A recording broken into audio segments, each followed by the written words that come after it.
It's time for another edition of 3 Point Stance presented by Mountain Dew, Meghan, Triplett, John Roser, and we got a lot to talk about because we have our Super Bowl champs now. It's the Tampa Bay Buccaneers. My pick was wrong. Congrats to you. Whatever. I'm not gonna give you any more congratulations on this, but let's now give me your stance on the whole entire game because it wasn't as entertaining as I think most people expected it to be, and there were a lot of things happening. Well, it was a good night in the sports gambling world for me. That game no, it wasn't a super entertaining game. If you're just a casual fan and you just tuned in because you wanted to watch a really good football game, which is what we thought we were going to get at the beginning, I thought it was going to be a classic, and it was. If you're a fan of the Tampa Bay Buccaneers, they just beat them down beginning to end. That was a total beatdown. Patrick Mahomes not having his two tackles and really not having his left tackle, Fisher, the All-Pro and Pro Bowler. I mean, it showed. Tampa Bay was in his face all night. They were like Mahomes was running for his life the entire game. And shout out to Tom Brady. I mean, he's won 7 Super Bowls now. I mean, there's nothing you can say about him that hasn't already been said. I'm like trying to pay attention to you, but as you see, there's a lot going on behind me. Yeah. But I did hear most of what you said when it comes to obviously Tom Brady being yet again winning another Super Bowl.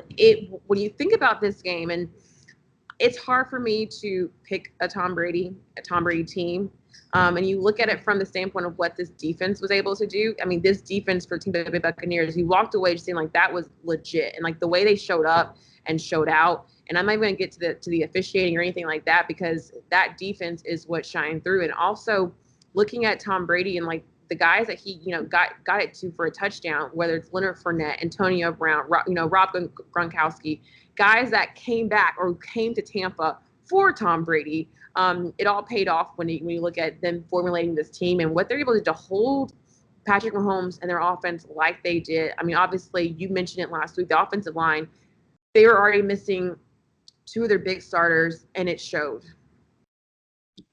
Yeah, it really did. I mean, Mahomes was running for his life the entire night. It comes out, he had the turf toe issue, which we knew about. We knew from earlier in the playoffs, but turns out he's going to have surgery on it.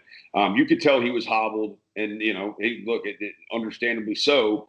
I mean, he was running for his life the entire game. Tampa Bay was in his. I mean, to me, that Tom Brady won Super Bowl MVP, but I mean, anybody that watched that game, the MVP of that game was the front four of the Tampa Bay Buccaneers, their defensive line, because they made it impossible for Mahomes. Mm-hmm. I definitely agree. I know a lot of the conversation is now like, what does this do for Tom Brady? We already know he is GOAT status. He said he's coming back, so we'll see now what next year looks like for the Tampa Bay and who they're able to kind of like maintain and get. Does Gronkowski want to stay? Was this just like a 1 year he wanted to come back? But it's hard to not think that they could very well get this same core group. And then for Kansas City, I mean, the Chiefs, they're young. They're still a talented, great team. It doesn't take away anything from me when it comes to Patrick Mahomes. If anything, it adds on to that. Because as you mentioned, he was running for his life, but he was still doing something. Like those incomplete passes still look legit. Like, how did you get that off? How did you make that throw the way you did?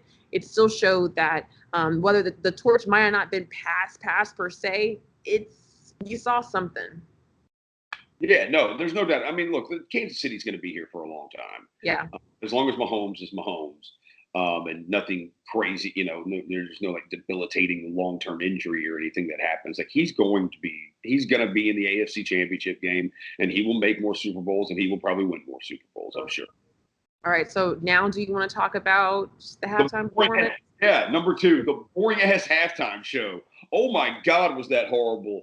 And that's what I was kind of worried about going into it. I think The Weeknd is incredibly talented. Like, he is incredibly talented, and he has some good songs.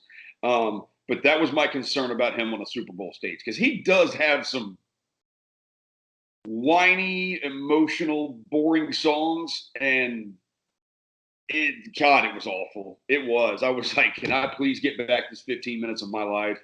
Look, I don't share the same sentiments as you. I wouldn't say it was phenomenal. I don't think it was awful. It was just I think it didn't resonate for the platform that it was for. I think when you look at the theatrics of it, visually, from the choir to everything, it was great. You saw that where that extra money went. I did expect for one surprise. I thought one surprise guest would have come out or someone would have performed with them.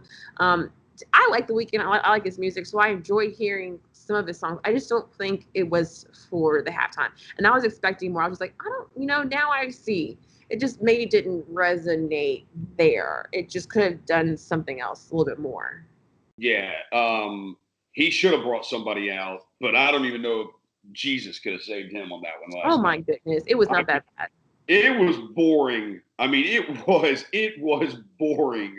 It wasn't one that I'll Google later and watch on YouTube. It one's I'm not going to watch that performance again. It's not one of those performances that you're going to go back and watch again. You're like, okay. Unless you need some visual NyQuil, you can watch it again. Visual NyQuil. That's what that performance was. Okay. All right. Well, you know what? We got to end on talking about our Memphis Grizzlies then, because today is a game day. The Grizzlies are on a losing streak.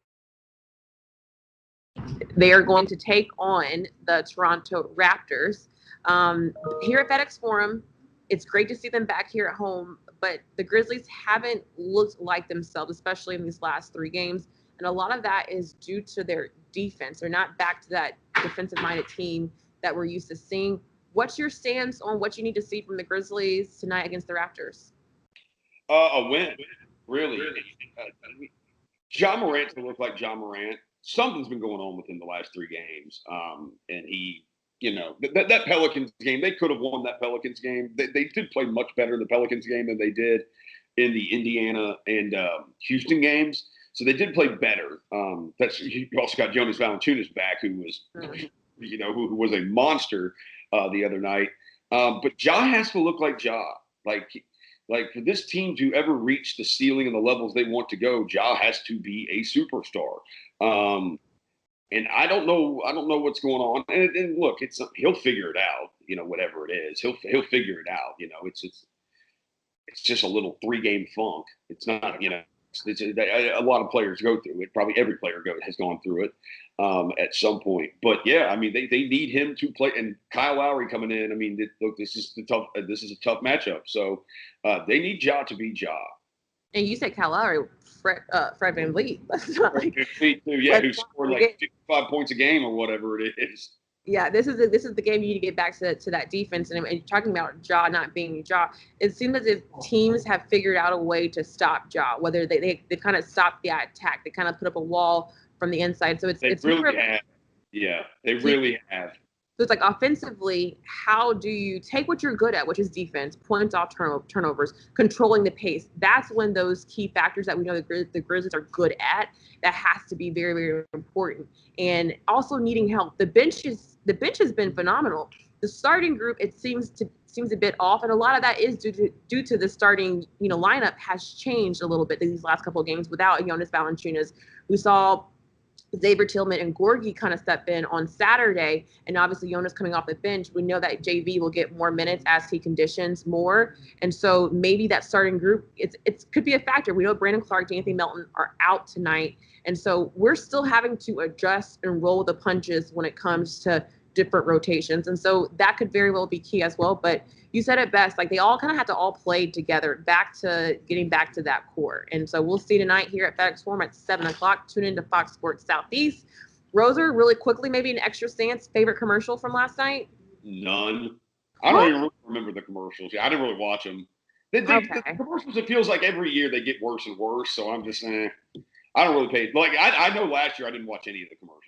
Oh, okay. Well, then you don't have a favorite. I thought they were They weren't as good as I usually am expecting them to be, but the Jake from State Farm one really tugged at my heart. And then the more sentimental ones really did me in, for Nick Jonas, and also the Toyota commercial and the Indy commercial. So there were some good ones, but I guess they didn't resonate with Roser, not this year.